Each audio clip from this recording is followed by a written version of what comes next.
Hello, today I'm going to be painting a mountain scene with quite a lot of clouds and mostly using the freehand color fill tool in Procreate. I like to use this tool because it has nice sharp edges and I can paint quickly.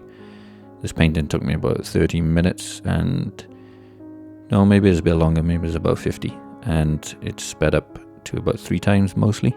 I slow it down here and there so you can see what I'm doing. But first of all, I start to get into making big shapes, and I put most of these shapes on different layers so I can change the colors later. You'll see me change the colors using the hue, saturation and brightness now and again. I'm not too worried about the colors right now as long as they're fairly close, and I'll keep on changing them as I go. So as you can see, I'm working on the clouds, so that big grey block is the clouds, and I'm just about to do another one. Clouds are quite hard and I'm still getting used to them myself, and here you can see me changing the colors, so quite often I get the colors wrong, but they're close enough, and then I'll change them as much as I need to until they feel kind of right. So what I was saying about the clouds is try not to think about them as light fluffy things. I mean, they kind of are, but they're actually really heavy, and just think about them as really solid shapes and you might have a better time. I always used to think, they're nothing, they're fluffy, they're see-through, etc. But try and think of them as big, land masses, and with lots of weight, and you'll have a better chance because ultimately they are, and they need to have volume or they'll look a bit strange.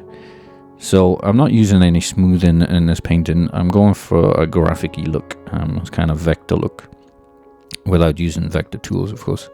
You could use vector tools in a vector program, and I've tried that before, but it's very, very slow. You have to move all the little points around, and it's not that enjoyable to do a landscape in that kind of tool, but you can. And, you could smooth some of these things out, and sometimes I do, but for this one I wanted to try and make everything sharp, and it gives it a different style, which I quite like. I'm not actually nailing what I want it to look like yet, and so I'm still trying to find how to do this better. The clouds are still a bit clunky.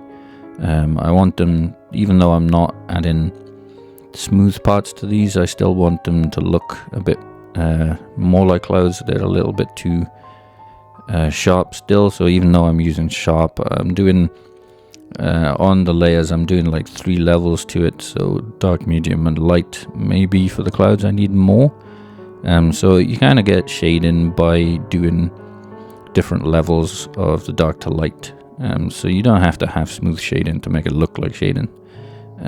So fairly simple procedure here with the trees is I block them in, and then I add a little bit of detail, not too much because this isn't a heavy detail painting, so I'm careful to keep the amount of detail consistent, which is not a lot. Most of the detail is going to be in the mountain highlights and the clouds that cover the mountain.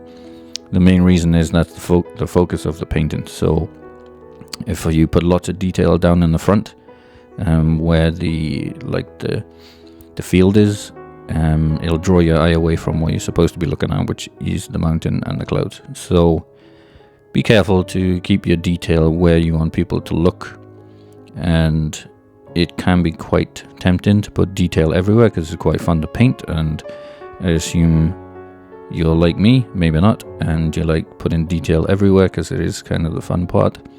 But try and restrain that and keep it to where the most important thing is. So you can see now I'm adding more detail to the highlights in the mountain, and you could kind of go nuts there. You probably could put as much detail as you want and spend as much time as you want on the mountain area, the rocks, because that is the focus.